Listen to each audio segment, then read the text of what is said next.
Hello, welcome back बच्चों। मैं सुनील पांडे आप सबका अपने इस चैनल पांडे सर की क्लास में बहुत बहुत स्वागत करता हूं। आज हम लोग पढ़ने जा रहे कक्षा 7 की सामाजिक आर्थिक एवं राजनीतिक जीवन अध्याय 4 समाज में लिंग भेद। तो आइए अध्याय शुरू करते हैं। आमतौर पर हमारी पहचान स्त्री और पुरुष के रूप में होती है। स्त्री और पुरुष के रूप में समाज में हमारी भूमिका कैसे तय होती है, क्या उसमें बदलाव की ज़रूरत है? इस पाठ में हम इन प्रश्नों पर चर्चा करेंगे। तो आइए सबसे पहले नीचे दिए गए वाक्यों में आप अपनी समझ के अनुसार लड़का लड़की या लड़का लड़की दोनों भरें। तो कुछ लोग कहते हैं जिसके लंबे बाल हों वह लड़का है या लड़की, जो पेड़ पर चढ़ जाए वह लड़का है या लड़की, जो जेवर पहने वह लड़का है या लड़की, जो ताकतवर है वह लड़का है या लड़की, जो शर्माए वह लड़का है या लड़की, जो हाट बाजार जाए वह लड़का है या लड़की, जो फुटबॉल खेले वह लड़का है या लड़की, जो घर के काम करे वह लड़का है या लड़की, जो खेतों में काम करे वह लड़का है या लड़की, जो नर्सिंग का काम करे वह लड़का है या लड़की, जो कुश्ती लड़े वह लड़का है या लड़की। आइए अब देखते हैं लड़की क्या है, लड़का क्या है। बच्चा जब पैदा होता है तो वह लड़की होता है या लड़का? तो लड़की क्या होती है?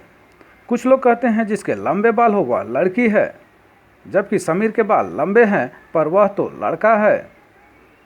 कुछ लोग कहते हैं जो जेवर पहने वह लड़की है। मदन माला पहनता है और वह कानों में बाली भी पहनता है, परंतु वह लड़का है। तब सवाल होता है कि लड़का क्या होता है? कुछ लोग कहते हैं जो हाफ पैंट पहने और पेड़ों पर चढ़ जाए वह लड़का है। शांति हाफ पैंट पहनती है और झट पेड़ पर चढ़ जाती है और वह तो लड़की है। कुछ लोग कहते हैं जो ताकतवर हो और भारी बोझ ढोपाए वे लड़के हैं, जबकि सईदा और नफीसा दो दो मटके या लकड़ी के गट्ठर उठाती हैं, परंतु वह लड़की हैं। आइए अब आप नीचे दिए प्रश्नों के उत्तर दें। अगर किसी लड़की के बाल छोटे हों तो क्या आप मजाक उड़ाते हैं? कोई लड़का माला या कान में बाली पहनता है तो क्या वह लड़कियों जैसा हो जाता है? परिवार में लड़कियों द्वारा किए जाने वाले कार्यों की सूची बनाएं। इनमें से कौन से कार्य हैं जो लड़के नहीं कर सकते और क्यों? क्या लड़कियां लड़कों के समान मैदानों में खेलने जाती हैं? अगर नहीं तो क्यों नहीं जाती हैं? अगर आप लड़की हैं तो क्या बड़ी होकर सुरक्षा बल में काम करना पसंद करेंगी? और अगर आप लड़का हैं तो क्या नर्सिंग की ट्रेनिंग लेना पसंद करेंगे? हाँ तो क्यों और नहीं तो क्यों नहीं? लिंग मनुष्य की जैविक संरचना है। प्रजनन यह निर्धारित करते हैं कि हम स्त्री हैं या पुरुष। बच्चों को जन्म देने एवं स्तनपान जैसे कार्य महिलाओं के विशिष्ट एवं प्राकृतिक गुण होते हैं। यह फर्क जैविक संरचना के कारण होता है। अक्सर लोग जेंडर का अर्थ लिंग यानी स्त्रीलिंग व पुल्लिंग के लिए करते हैं। यह एक गलत धारणा है। जेंडर हमारे सामाजिक व्यवहार को दर्शाता है। सामाजिक रूप से यह तय होता है कि महिला एवं पुरुष को क्या पहनना चाहिए, क्या काम करना चाहिए, कैसे व्यवहार करना चाहिए आदि। ये सभी लिंग भेद जेंडर या सामाजिक लिंग कहलाते हैं। समय के साथ साथ समाज बदलता है, इस तरह सामाजिक लिंग की परिभाषा भी बदलती है। जैसे कई वर्ष पूर्व लड़कियों का स्कूल नहीं जाने दिया जाता था, लेकिन अब इस सोच में कुछ परिवर्तन आया है। आइए अब देखते हैं लड़के और लड़कियों का विकास। परिस्थिति 1, जावेद और शबाना का बड़ा होना। खुर्शीद और उनकी पत्नी रेशमा दोनों सरकारी कर्मचारी हैं। उनके 2 बच्चे हैं, शबाना और जावेद। शबाना 7वीं कक्षा की छात्रा है और जावेद 8वीं कक्षा का छात्र। सुबह उठकर परिवार के सारे लोग एक नियमित दिनचर्या के अनुसार अपने अपने कामों में लग जाते हैं। चाय पीने के बाद खुर्शीद घर की सफाई करते हैं, रेशमा रसोई घर का काम संभालती हैं। बच्चे सारे कमरों का बिस्तर ठीक करने और पढ़ने बैठ जाते हैं। नाश्ता करने के बाद शबाना और जावेद अपने अलावा माँ और पिता के लिए भी लंच बॉक्स तैयार करते हैं। शाम को विद्यालय से लौटने के बाद दोनों हाफ पैंट और टी शर्ट पहनकर क्रिकेट खेलने नज़दीक के मैदान में चले जाते हैं। दोनों अपने स्कूल के क्रिकेट टीम के सदस्य हैं। जावेद लड़कों की टीम का सदस्य है और शबाना लड़कियों की टीम का कप्तान है। दोनों बड़े होकर देश के लिए खेलना चाहते हैं। इस सपने को पूरा करने के लिए इनके माता पिता पूरी तरह से इन्हें सहयोग करते हैं। आइए अब देखते हैं परिस्थिति 2, श्यामा की कथा। श्यामा समझ नहीं पाती कि ऐसा क्यों होता है। वह सुबह से उठकर ढेर सारा काम अकेले ही करती है। गाय लेकर जंगल में जाती है। किसी को कोई परेशानी नहीं होती है। वह भी अपने भाई रवि की तरह स्कूल जाना चाहती है। माँ, पिताजी, दादा सब यही कहते हैं, इतनी दूर लड़की जाति को पढ़ने नहीं भेजेंगे। बस 5वीं तक गांव के स्कूल में पढ़ा लिया, इतना बहुत है। पता नहीं ऐसा क्यों होता है। उसे याद है चाची जब चटनी के लिए आम मंगाती तो वह दौड़ कर जाती और झट से तोड़ कर ले आती। गांव के मास्टर जी कहते ये तो हिरनी है, पर उसे एक बार भी दौड़ प्रतियोगिता में भाग लेने नहीं दिया गया। कोई पूछता है तो पिताजी यह कह देते हैं कि गांव के मध्य विद्यालय नहीं रहने के कारण उसे नहीं पढ़ा रहे हैं। जबकि श्यामा को पता है कि वह यह सोचते हैं कि पढ़ लिख कर भी तो यह चूल्हा ही फूकेगी। अब तो पिताजी श्यामा की अम्मा से एक दिन उसके ब्याह करने की बात कर रहे थे। आइए अब देखते हैं परिस्थिति 3, गोविंदा का बड़ा होना। सफापुर गांव में गोविंदा नाम का एक 13 वर्षीय लड़का है। वह 8वीं कक्षा में पढ़ता है। उसके माता पिता मजदूरी करते हैं। उसके 2 छोटे भाई बहन हैं। दिन भर खेतों में मजदूरी के कारण उसकी माँ थक जाती है। इस कारण कभी कभी वह घर का काम नहीं कर पाती। उसके माता पिता में झगड़ा भी हो जाता है। इस झगड़े में कभी माँ की पिटाई भी हो जाती है। गोविंदा को यह अच्छा नहीं लगता। वह माँ की मदद करने के लिए घर के कई काम करता है, जैसे जलावन की लकड़ी लाना, पानी भरना, बर्तन साफ करना, झाड़ू लगाना। माँ के घर लौटने के पहले वह सब्जी बनाकर भी रख लेता है। घर के काम के कारण वह कभी कभी दोस्तों के साथ खेलने भी नहीं जा पाता है। इस कारण उसके दोस्त भी उसे चिढ़ाते हैं। वह सोचता है क्या लड़कों का घर का काम करना ठीक नहीं है। तो ऊपर के तीनों उदाहरणों को पढ़ने के बाद लगता है कि हम अलग अलग तरीकों से सयाने होते हैं और हमारे बड़े होने के ढंग में भी फर्क हो सकता है। इसी प्रकार जब हम अपने माता पिता या बड़े बुजुर्गों से बात करें तो पाएंगे कि उनके बचपन और हमारे बचपन में भिन्नता है, अर्थात उनके बड़े होने के तरीकों में अंतर हो सकता है। बड़े होने के अनुभवों के पीछे कई सामाजिक धारणाएं हैं जिन पर हमें विचार करना चाहिए। आइए अब देखते हैं कैसे तय होती है हमारी भूमिका।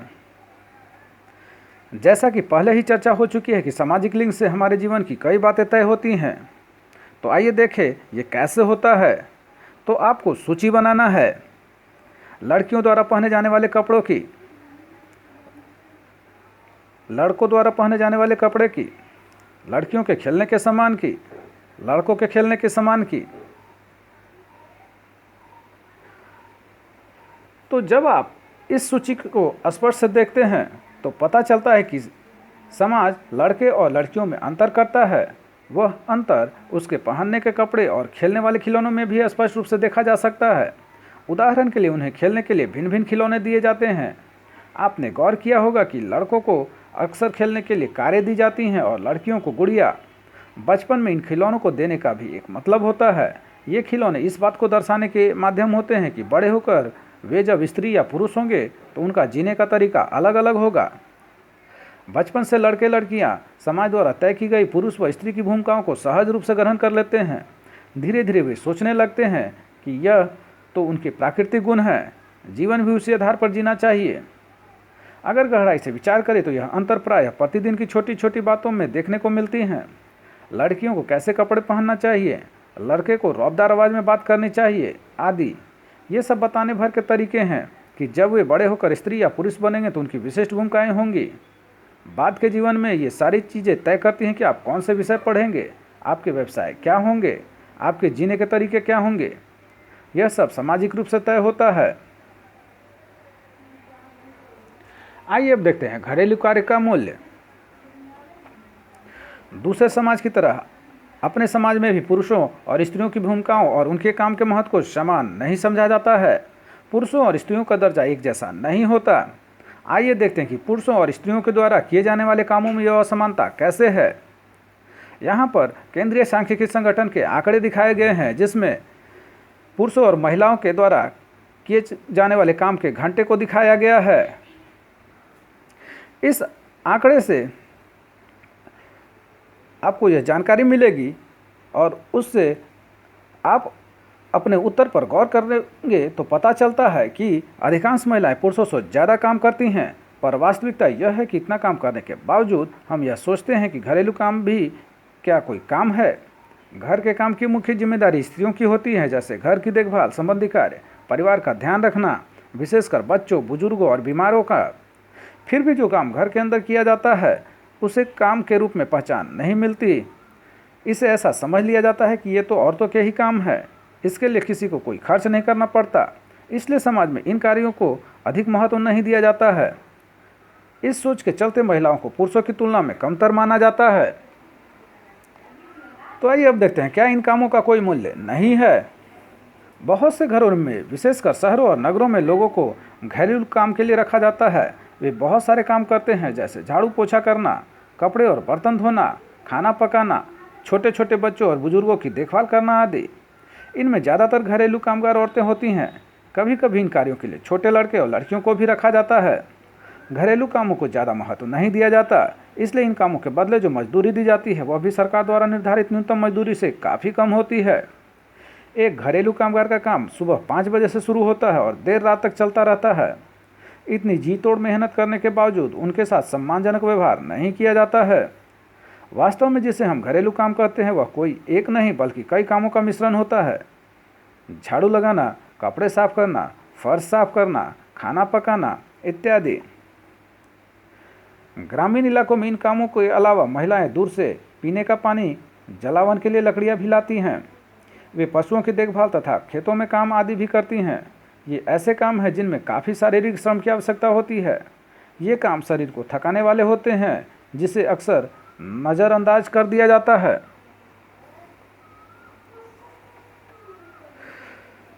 तो सामाजिक लिंग भेद अर्थात स्त्री और पुरुष में फर्क समाज में बहुत गहरा प्रभाव छोड़ता है। यही कारण है कि लड़कियां शिक्षा से वंचित रह जाती हैं, उनके स्वास्थ्य पर भी ध्यान नहीं दिया जाता। इस कारण स्त्रियों में खून की कमी एवं कमजोरी का पाया जाना एक आम बात है। एक तरफ काम का बोझ अधिक है तो दूसरी तरफ मौके कम मिलते हैं, ध्यान भी कम दिया जाता है। इस तरह से देखें तो दोनों ओर से असमानताएं हैं। तो इसे हम आगे के पाठ में चर्चा करेंगे कि इस सामाजिक असमानता की स्थिति को बदलने के लिए क्या क्या किया जा सकता है।